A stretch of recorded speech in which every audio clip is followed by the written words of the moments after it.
to point this out. It is crazy to me that you have all these people coming out speaking out against Warner Brothers.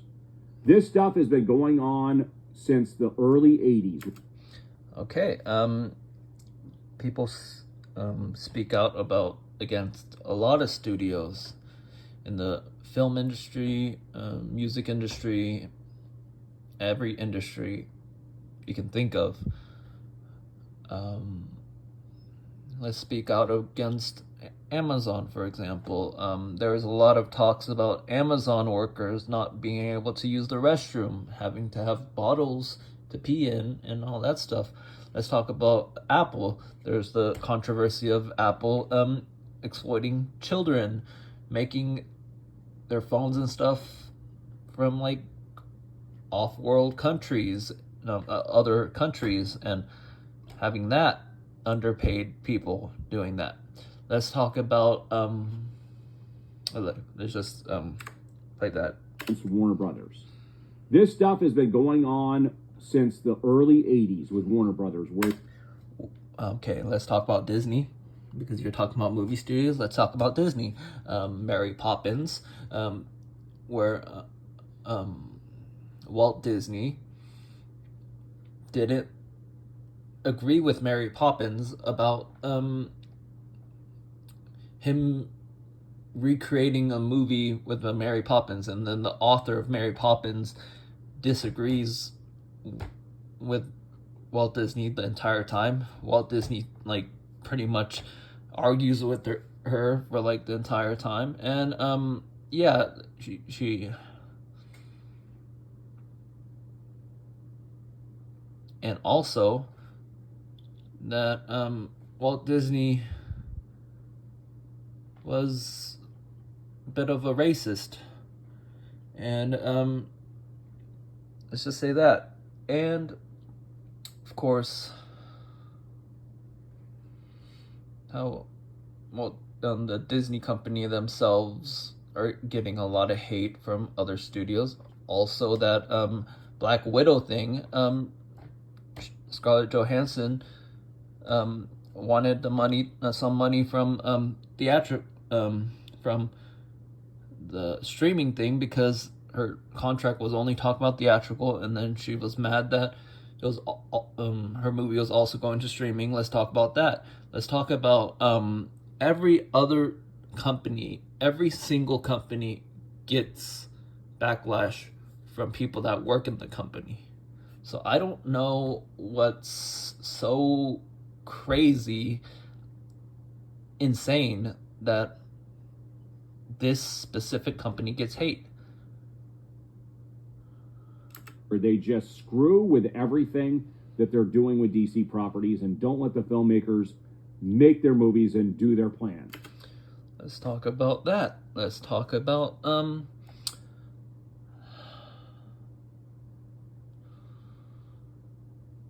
how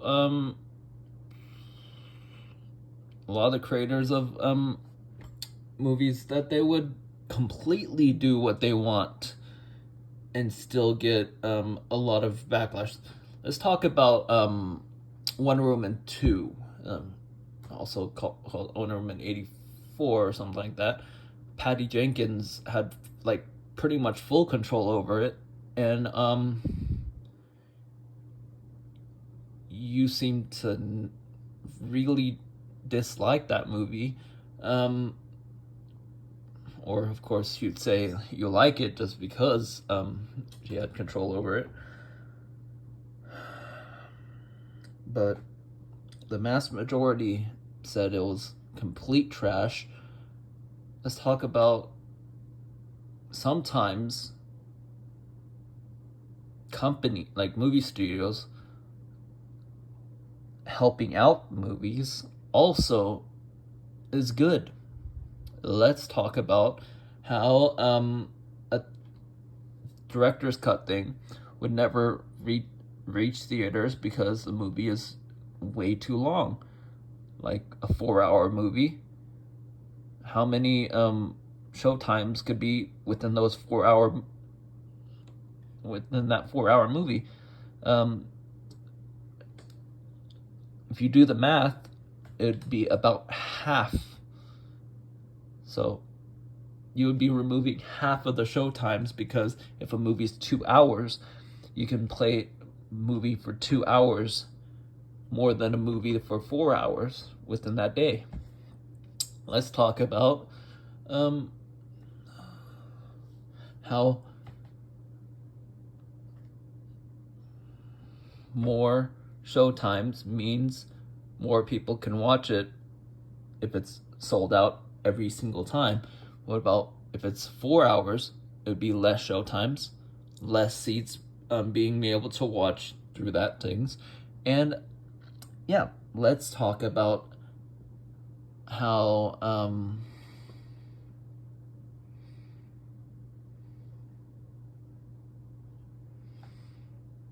some people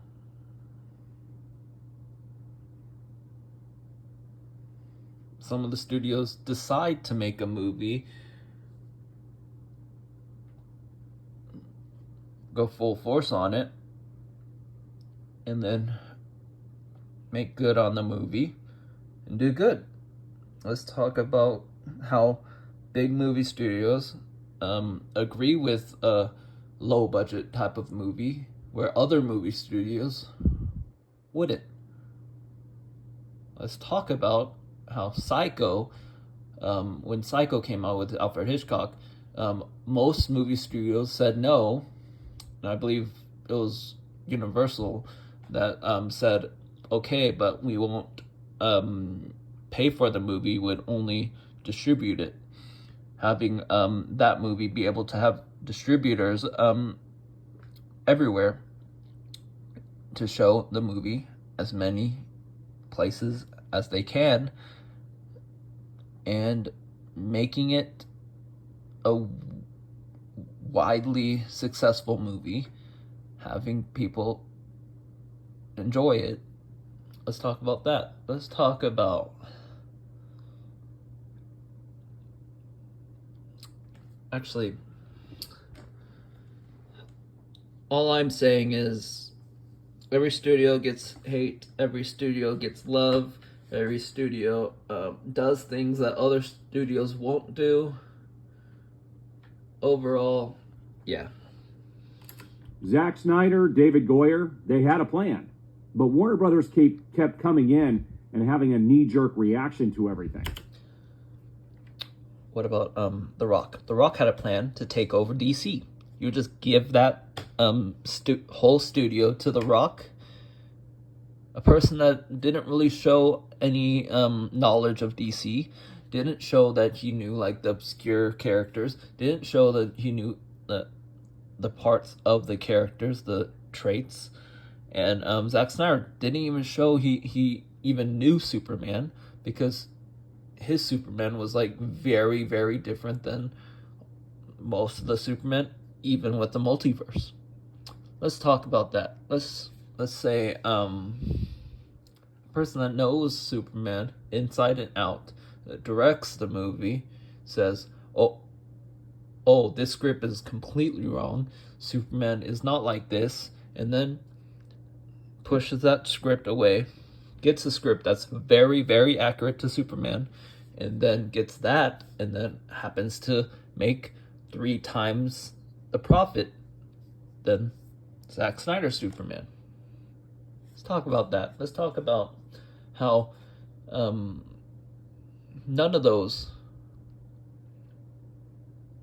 Zack Snyder movies made $1 billion, and that only the director's cut of Zack Snyder's movies is like beloved, and people really disliked the theatrical version of Batman vs Superman, and really liked the director's cut, which means Zack Snyder's mainly good at movies that are 4 hours long, but if it's a 2-hour long movie, he doesn't really get that much love, which means he should really stick with movies that wouldn't be in theaters, because too much of a risk for movie studios. Let's talk about that. Okay, this video is getting too long, but yeah. Especially when critics didn't like their stuff. Critics are not the ones who pay and support the studios. It's the moviegoers. But at the same time, the ratings from the moviegoers, aka you'd say the fans, raise up the ratings of certain stuff because they have have their social politics of like certain studios, and really inflate the things, aka review bombing. And don't say that's fake, because there are certain times that it is true that they are review bombing it. And yeah. Also, some of the critics are somewhat reliable, and also I would say YouTube reviewers are critics, and they would count as within the critics side of the rating stuff, I believe. Batman vs. Superman made a lot of money even against all the bad press. Okay, what's a lot of money to you? My a lot of money is $1 billion. And yes, the extended version was way better, but the studio had to butcher it before it came out. Oh, butcher it. You mean shorten it from 4 hours to like 2 hours to make it be able to be screened as many times as they can? 4 hours is a big risk. Now we have James Gunn wanting to jump into this massive universe with no building. He just wants to have it already built. What do you mean? He's recasting people. What do you mean? He is saying that certain, and also just think about it. How much of a risk is it to use some people, some characters, or some actors, whatever, from the previous one, and then build off on that, have a stable surface, and build off from there, and then versus starting from scratch, risking people not liking this stuff, and also, especially for you like the Snyder stuff, so like some people that kind of like the Snyder stuff, but open to the reboot, would still watch it for some of the characters that they already know, of course. Think about that. Which one's less of a risk? Established characters that people know, and then building off from there, removing some of the other ones, the controversial ones, where people disliked the Superman character in that universe. People disliked the whole Batman killing thing, so let's just recast him.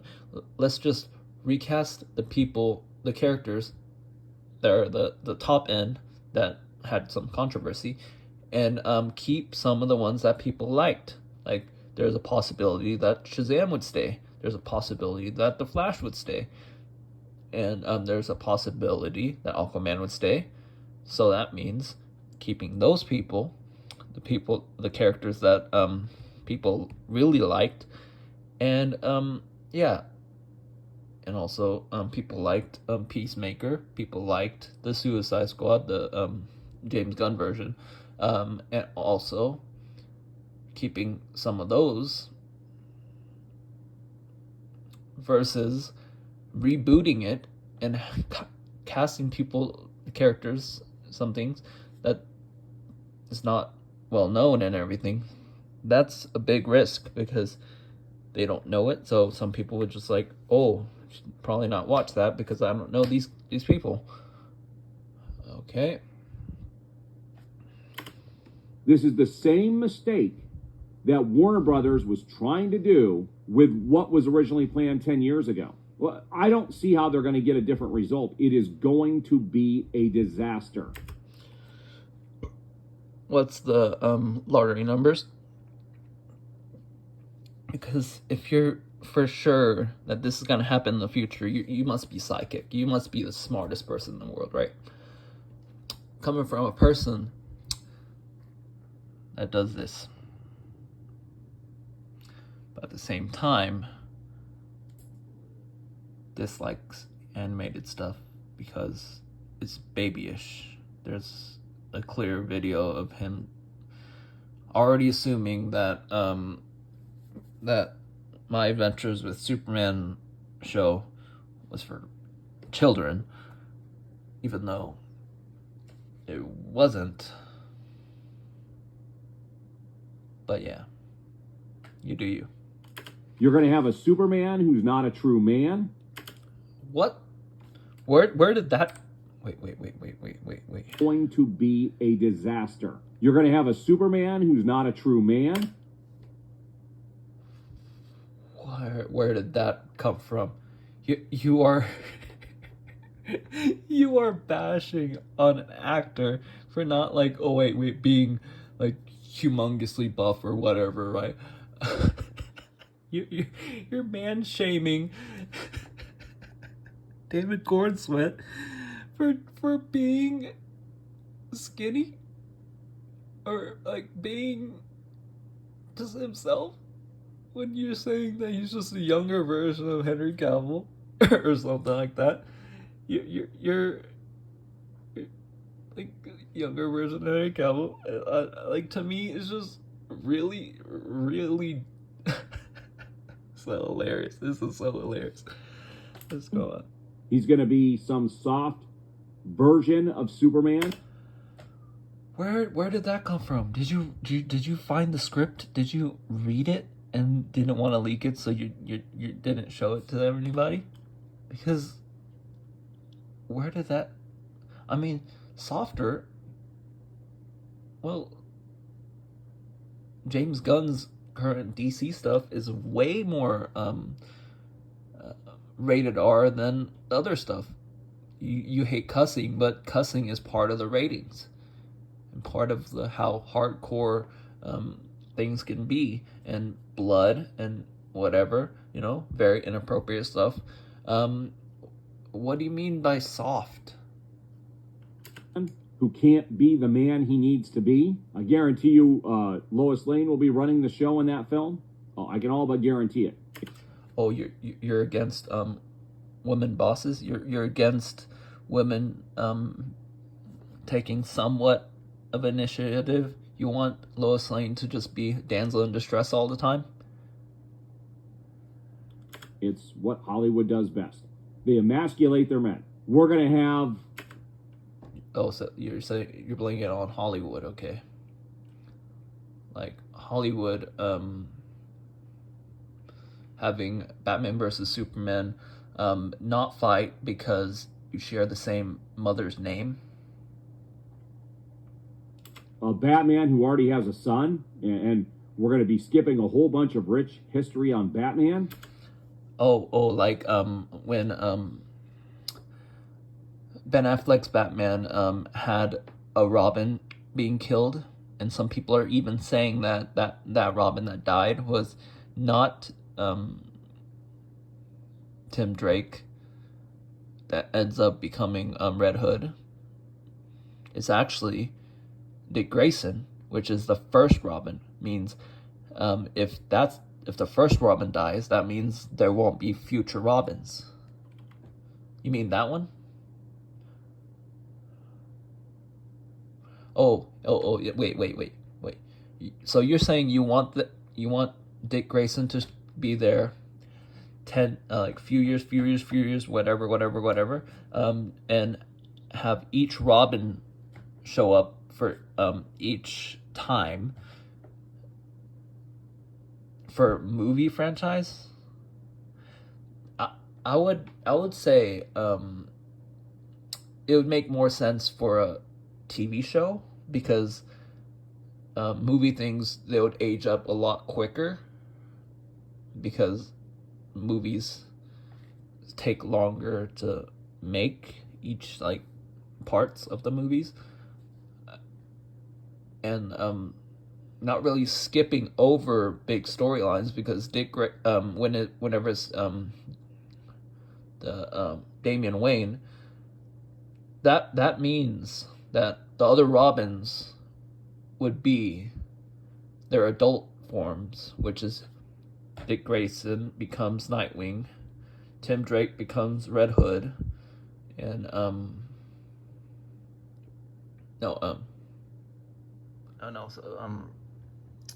sorry about that. Well, Jason Todd becomes Red Hood.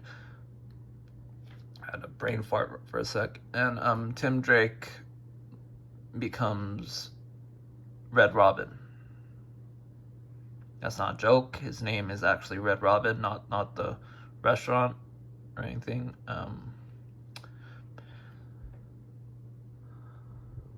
So let me get this straight.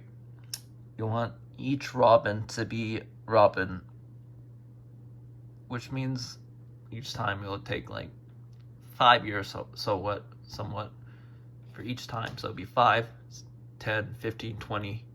So 20 years, starting with that. And I just think that doesn't make sense. I see nothing but disaster coming up. Nothing but disaster, and nobody asked for Creature Commandos. Which is a good thing, because no one asked for Guardians of the Galaxy.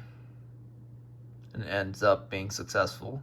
Ends up having people say that Guardians of the Galaxy is a better trilogy within the MCU.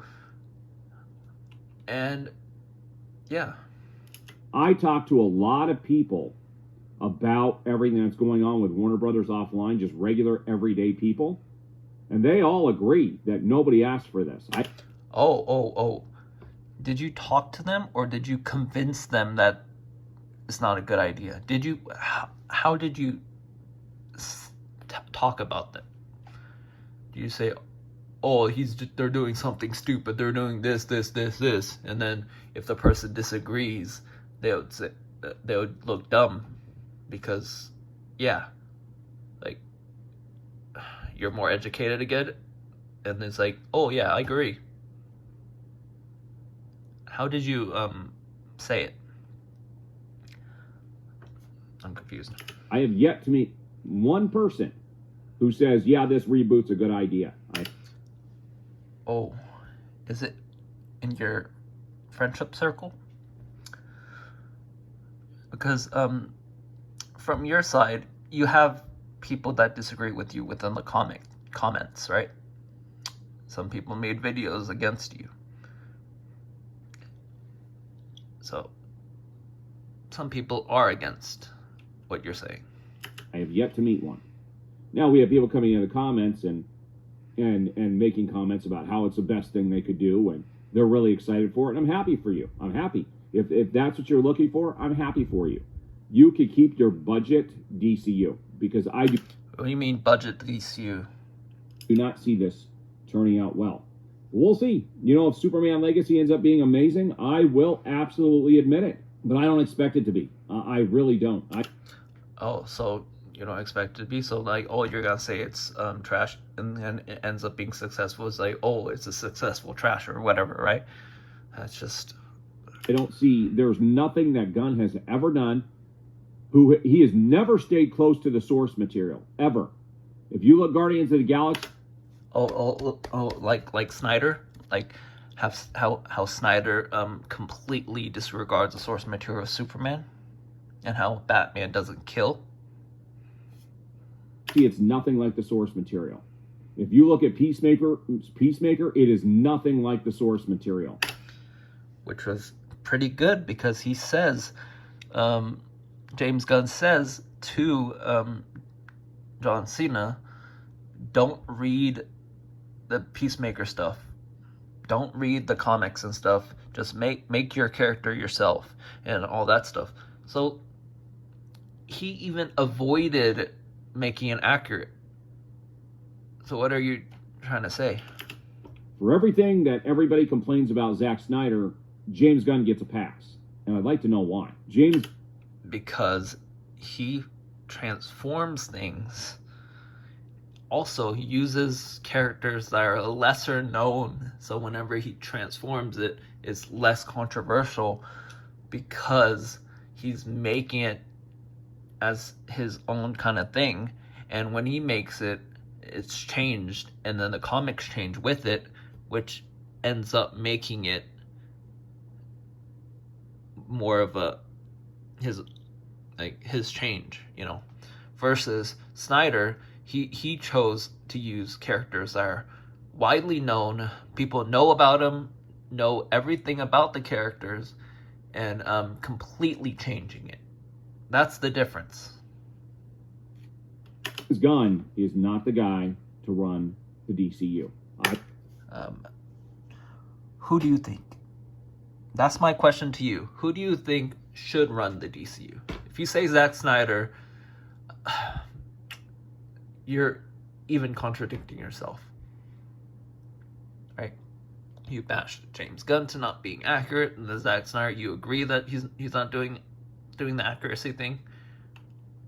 So I don't know that the movie is ever going to get made, but we'll see. We'll see. This strike is scheduled to continue. They had some meetings yesterday, but they fell through, and the deadline came and went. So the strike does continue, guys. It's not ending anytime soon. All right, we'll see you on the next update. All right, everybody. I am back with a brand new DC update. Okay. No sooner did I get my video posted yesterday when a couple of big stories hit the internet. And sometimes it keeps it hard. Keeps what hard? It's a really hard pause, right? To stay caught up with everything. But I'm going to show you these couple of stories. Oh, you don't need to show me that, okay? I don't want to see it, okay? I don't go that way.